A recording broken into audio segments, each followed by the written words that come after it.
อันนี้สิพาเลาะเบิงเด้อเลาะเบิงสิมกลางน้ำอยู่วัดลาวพุทโธวาสเนาะหลังจากตักบาตรแล้ว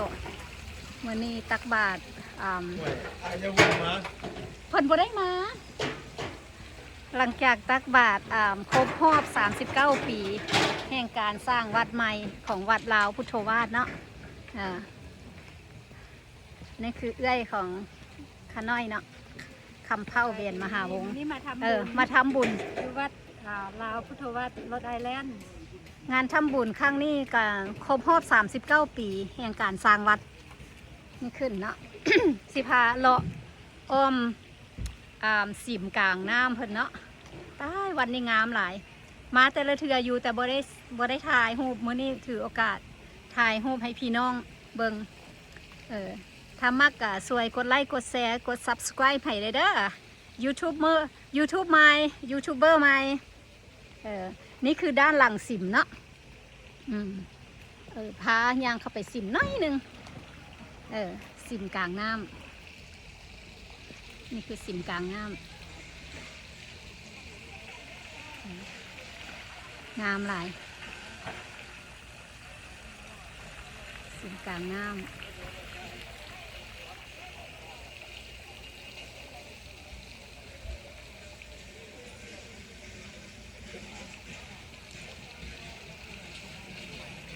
เพิ่นสิเข้าไป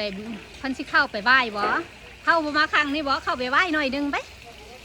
เป็นอย่างเพราะว่าอาจารย์เป็นน้ำเป็นโอเคมาครั้งนี้ดีบ่แล้วยังค่อยโค้งไปข้างนั่นเนาะมาข้างนี้เฮาเลาะข้างหลังเลาะข้างหลังโอ้มีทั้งป่าคำป่าป่ากระไหลนี่คือสิมกลางน้ำเนาะสิมกลางน้ำอยู่วัดลาวพุทโธวาสนะอยู่เมืองสมิธฟิลด์เนาะสมิธฟิลด์โรดไอแลนด์หรือว่าหลังบางคนก็สิห้องวัดใหญ่อยู่ฟาไวเดนส์แต่ที่จริงแล้วตั้งอยู่สมิธฟิลด์เนาะอยู่ของโรดไอแลนด์ปลาแก้วมาถ่ายมาวัดให้เบิ้งเด้อลีน่ามาถ่ายรูปวัดวาอารามให้เบิ่งเด้ออยู่อเมริกาเฮากะเพิ่นกะบ่ลืมวัฒนธรรมถือว่าจบงามรถไอแลนด์เขามี2 วัดเนาะรถไอแลนด์เขามี2 วัดวัดลาวโศกไสยลามกับวัดลาวพุทโธวาสกับโศกไสยลามมี2 วัดพุทโธวาสนี่ใหญ่ก่อนวัดลาวโศกไสยลามที่อยู่เมืองอุนซาเกตน้อยกว่านี้น้อยนึงกำลังสร้าง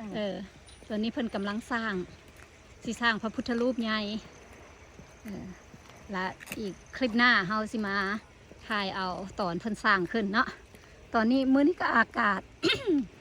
ฝนตกลิ้นแฉะหน่อยนึงแต่ว่า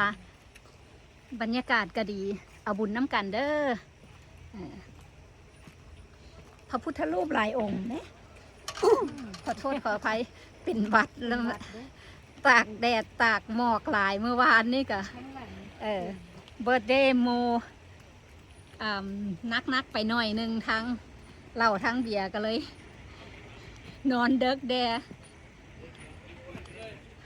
หลังจากตักบาตรแล้วเนาะบางทีนี่นะตักบาตรแล้วเพิ่นก็เชิญเข้าไปรับประทานอาหารอยู่ในวัดเพิ่นเนาะนี่คือประมาณถ่ายคร่าวๆที่ว่าให้เบิงวัดวาเพิ่นที่จริงเดินวัดนี่กว้างเลยและจอดรถได้หลายบอนหลายทีอยู่ก็ออกตนญาติโยมพอตนเพิ่นก็เมียนหลังจากตักบาตรอยู่กลางแก้งเด้สบายดี กรรมการวัดเราสบายดีไอ้กรรมการเพิ่นก็สวยเมียนหลังจากตักบาตรแล้วเนาะฝนตกแล้วได้นี่สิเขียวแลนเข้าไปในอาราม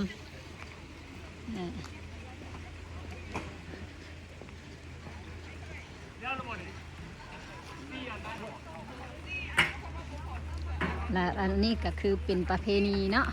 ประเพณีวัดลาวโศกไสยลามเฮาวัดขอโทษละวัดลาวพุทโธวาสข้าน้อยไปอุปถัมภ์2 วัดก็เลยงงกันอยู่อันนี้ก็คือเพิ่นได้ใจแยกเนาะเพิ่นได้ใจแยกของ ที่ว่าตักบาตรออกมาแล้วในใจแยกเอาไว้ให้เพิ่นก็สิแบ่งให้ออกตนญาติโยมใส่ถุงเป็นชงไว้แล้วก็เอาแจกยายให้ออกคนญาติโยมแล้วก็ทุกๆคนต่อๆไปว่าซั่นนี่